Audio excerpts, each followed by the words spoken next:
Cold water presses against black steel. Summer 1961. A brand new Soviet ballistic missile submarine prowls the North Atlantic on her first real patrol. 2 reactors, nuclear warheads. 139 men. Her number is K-19. Her reputation will become Widowmaker. The schedule to get her to sea was brutal. Systems were still settling. Backup gear was incomplete. But orders were orders. Prove the USSR could hide missiles beneath the waves. K-19 dives. Then the impossible happens.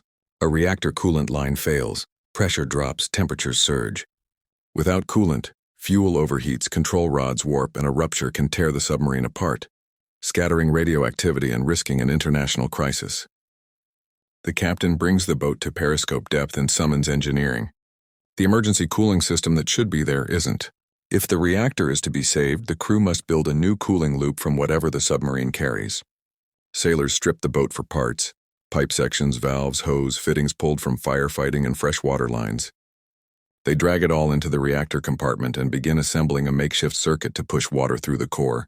There's almost no shielding. They work in bursts measured in minutes. Faces wrapped in rags, hands blistering, hot water suits fighting the cold while the radiation pounds their bodies. The first warnings are subtle. A metallic taste, nausea, dizziness. Skin starts to burn from the inside. Still they continue. Tightening flanges, passing tools to shipmates whose fingers barely respond. When one man stumbles, another takes his place. Finally, the loop seals. The pump thumps alive and coolant flows. Temperatures stop climbing, the boat lives. But the price is already set. Radiation has spread beyond the compartment. Anything touched by the team glows hot. Men vomit, hair falls out, strength drains away. The captain breaks radio silence to call for help, risking exposure of a secret missile sub but with no alternative. Soviet ships race in. In rough seas, the worst-hit sailors are hauled to escorts on lines and rafts. Within days, the first repair crewmen die of acute radiation sickness. More follow as K-19 limps home. Others will fight cancers for years. Families receive sparse notices. Doctors write careful euphemisms. The event becomes a state secret, a chemical accident, a training mishap, anything but a reactor crisis at sea.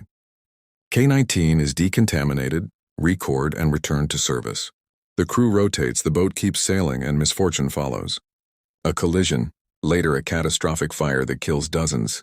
Widowmaker isn't superstition, it's arithmetic. Every departure feels like a roll of loaded dice. For decades, the official story is silence. Survivors are ordered to say nothing. The dead are mourned in generalities. The men who walked into a reactor space to prevent a meltdown receive quiet commendations, not parades. Secrecy has logic. Protect designs, protect deterrence, avoid scandal.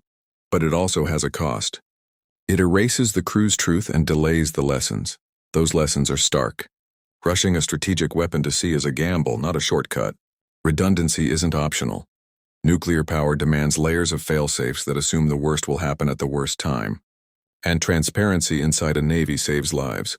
Honest reporting forces design fixes, better training, stricter procedures. What you hide often happens again. There's another lesson no manual can capture. Courage with no audience. In that compartment, sailors volunteered for a job they knew might kill them to save everyone else. They did the math and went anyway. After the Soviet Union fell, pieces of the story surfaced. Some of those men finally received high honors. Memorials were raised. The myth of reckless sailors gave way to the record of skilled professionals making the least bad choices under impossible pressure. K-19 herself met an unceremonious end. Decommissioned, cut up, reactor section sealed. But her wake runs through every modern submarine. Today's boats carry robust emergency cooling, redundant sensors, stricter engineering culture, and drills written for cascading failures. Because crews like K-19s proved what happens when those layers are missing. When you hear Widowmaker, think beyond tragedy. Think of teamwork in a storm of alarms. A captain who broke silence to save his men. Engineers who trusted each other when instruments lied. Sailors who traded minutes of life for a chance at everyone else's tomorrows. A black hull in cold water, a pipe that failed, hands that turned scrap into a second chance. A nation that kept a secret and later had to reckon with it. That is K-19.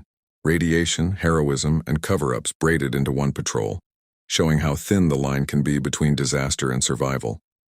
For more true Cold War sea stories where engineering, judgment, and fate collide, Subscribe to Crimes and Tragedies and join me for the next voyage.